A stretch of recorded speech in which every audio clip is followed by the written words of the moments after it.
బావా బావా ఆడ కొత్త బండి ఉంది బావా, కొట్టేద్దామా? కొట్టేద్దాం పట్రా. బావా ఒక చిన్న గేమ్ ఆడదాం అనుకుంటారు ఓనరు. అవును, ఇప్పుడు ఒక గేమ్ ఆడదామంటు బావా. బావా నేను బండి ఎక్కనంటే ఎక్కను బావా. నేను ఏమరా నీకు రోగము? బావా నువ్వు నేను చెప్పిండేది ఏంది తీసివు బావా. నువ్వు నేను బండి ఎక్కని ఏమి ఎక్కని బీగాలు నేను పారేస్తాను. నన్ను ఇప్పుడే దానికి పారేసినాను పో బావా. నేను బండి ఎక్కను పో బావా. నేను బీగాలు పారేస్తే నేను ఎట్లా బండి తోలాలి?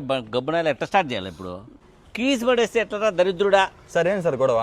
చూడపా మా వాడు బండి ఎక్కనని చెప్పి మొరాయిస్తున్నాడు. వాడు ఏదో అడిగినాడు, అది కొని లేదని చెప్పేసి చిత్తల కార్తకు కీస్ ఆడ బారేసినాడు. ఎట్లా ఆన్ చేయలేము బండినిది. సార్ నాకు కొంచెం ఐడియా ఉంది, కీస్ లేకపోయినా కూడా ఆన్ చేస్తా. ఆన్ చేసి ఇస్తావా? అట్లా ఆన్ చేయండి నాకు కొద్దిగా చూద్దాము.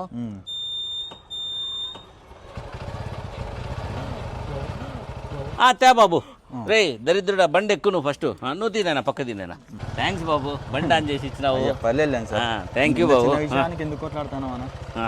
దరిద్రుడా బండి ఎక్కరా దరిద్రుడా. ఎక్కువ దరిద్రుడా జాగ్రత్త. ఎక్కువ బండి కోసం కొట్లాడతాను. నా ఇది నా కొత్త బండి పెట్టింది కదా, ఎక్కడ పోయిందా? బండి నీదే? ఆనా వాళ్ళకి ఏదో బండి స్టార్ట్ కాలే అని వాళ్ళకి ఆన్ చేసి ఇచ్చినారా ఇప్పుడే? ఎంత పని చేసినావునా? నాకేం తెలుసు నీ బండి అనేది. వాళ్ళు ఆడిపోయినారా ఏమోరా. గోవిందా గోవిందా. లే సారీ రా. సారీ లేదు ఏం లేదు. నువ్వు నాకు బండి కొనిసావు, లేదంటే పోయి పోలీస్ స్టేషన్ లో కంప్లైంట్ చేయాలా? పోలీస్ స్టేషనా?